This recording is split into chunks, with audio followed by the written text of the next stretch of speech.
Hello, this is Carmen Wells with Autism Adventures with Marcus Wells. And today I wanted to talk to you about autism and sleep. Oh, how I wish I could just send you guys all a bunch of big Z's, fluffy pillows and blankies, and a nice little lullaby, because sleep is so very precious when you have a child on the spectrum. It's pretty difficult to get into patterns of sleeping. We struggled with that for very many years. I mean, you can't even hug your child if they don't like to be touched.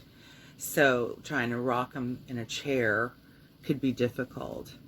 I remember just being so insanely exhausted. I'd strap him in the car seat and drive around until he fell asleep, just to pull up in the garage and fall asleep in the garage, because that was the only way I was going to get any sleep.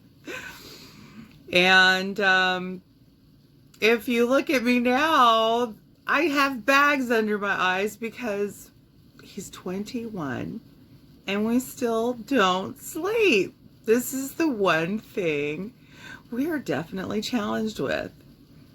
Now, keep in mind, I refuse to do any form of medications. You know, I'm sure some Benadryl would probably knock him out, but I just am not going to do that. I might do it, but I won't do that to him. So what he does now currently at 21 years old is what I call little cat naps. You know, he's still up at midnight, 1 o'clock in the morning, and then he's the first one up at 4 in the morning. And the fun thing about this stage is that I get to listen to various music, video games, and TV at this time. So I'm still waking up, you know, I'm functioning the way he does on such little sleep. So perhaps that might explain why I might be a little crazy. But anyways, yes, that would be our biggest challenge at this time, because, you know, we're working on everything else. We're working on the speech, we're working on independence, you know, we're working on his future career.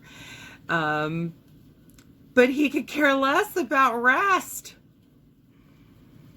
I wonder how you're doing out there. I'll tell you what we did to get by. I'm just going to share these thoughts because it is so hard to function without sleep.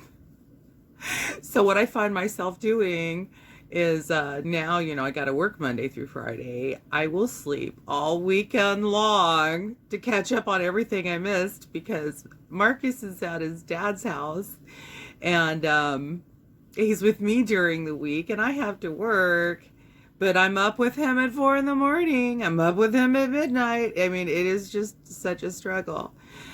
As a child, we literally had to take turns, just like a newborn, okay? Even though sometimes poor mommy ends up doing most of it, right? And then if you have your partner, you know, at the time I was married and he worked nights, so it's like my nights were shot and I had to go to work the next morning.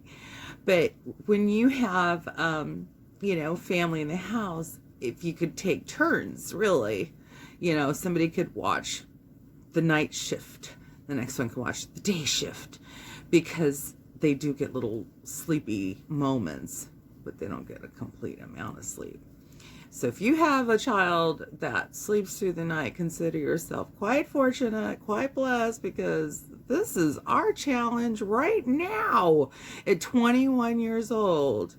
And I say, Marcus, why aren't you tired? And he's just so excited about life. And he's like, I'm alive. I'm here. I want to see everything. It's like, but you got to rest your body. But he does, but they're just these little mini cat naps, just a couple of hours. I don't know. Oh my gosh. So, sleeping patterns and autism. Welcome to the world of sleep deprivation.